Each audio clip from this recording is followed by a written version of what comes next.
One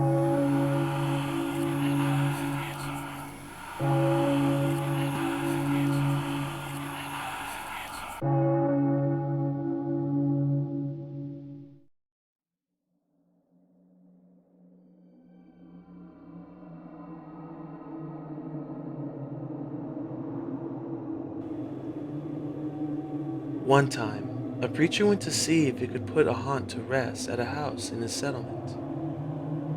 The house had been haunted for about 10 years. Several people had tried to stay there all night, but they always would get scared out by the haunt. So this preacher took his Bible and went to the house, went on in, built himself a good fire, and lit a lamp. Sat there reading the Bible. Then, just before midnight, he heard something start up in the cellar, walking back and forth, back and forth. Then it sounded like somebody was trying to scream and got choked off. Then there was a lot of thrashing around and struggling, and finally, everything got quiet. The old preacher took up his Bible again, but before he could start reading, he heard footsteps coming up the cellar stairs. He sat watching the door to the cellar, and the footsteps kept coming closer and closer. He saw the doorknob turn, and when the door began to open, he jumped up and hollered, "What do you want?" The door shut back easy-like, and there wasn't a sound. The preacher was trembling a little, but he finally opened the Bible and read a while. Then he got up and laid the book on the chair and went to mending the fire. Then the haunt started walking again, and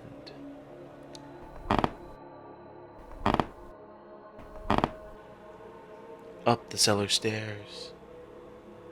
The old preacher sat watching the door, saw the doorknob turn and the door open. It looked like a young woman. He backed up and said, "Who are you? What do you want?" The haunt sort of swayed like she didn't know what to do. Then she just faded out. The old preacher waited, and when he didn't hear any more noises, he went over to shut the door. He was sweating and trembling all over, but he was a brave man, and he thought he'd be able to see it through. So he turned to his chair, where he could watch, and he sat down and waited. It wasn't long before he heard the haunt start up again, slowly.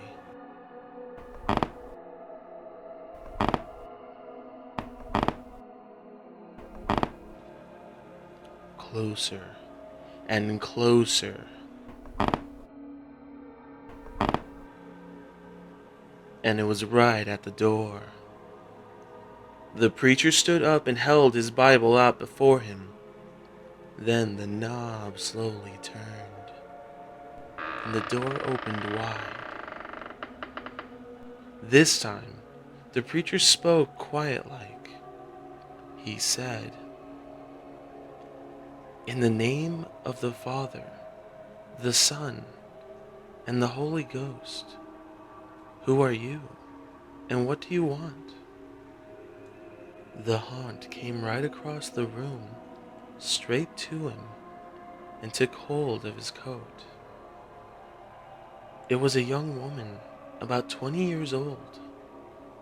Her hair was torn and tangled, and the flesh was dropping off her face so you could see the bones and part of her teeth.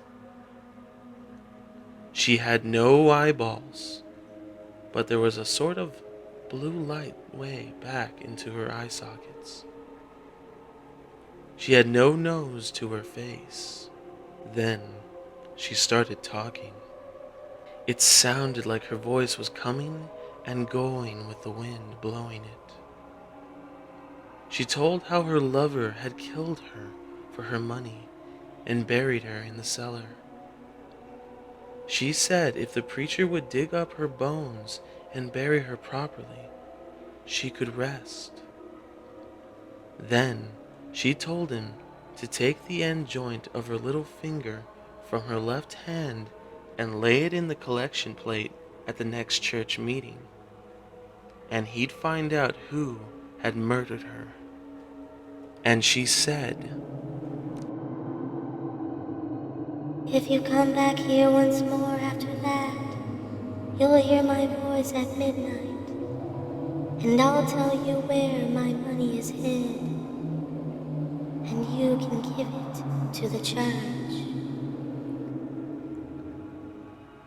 The haunt sobbed like she was tired, and she sunk down towards the floor, and she was gone.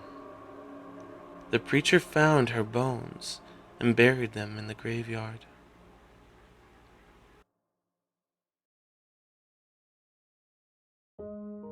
The next Sunday, the preacher put the finger bone in the collection plate, and when a certain man happened to touch it, it stuck to his hand. The man jumped up and rubbed and scraped and tore at the bone, trying to get it off. Then he went to screaming like he was going crazy. Well, he confessed to the murder, and they took him on to jail.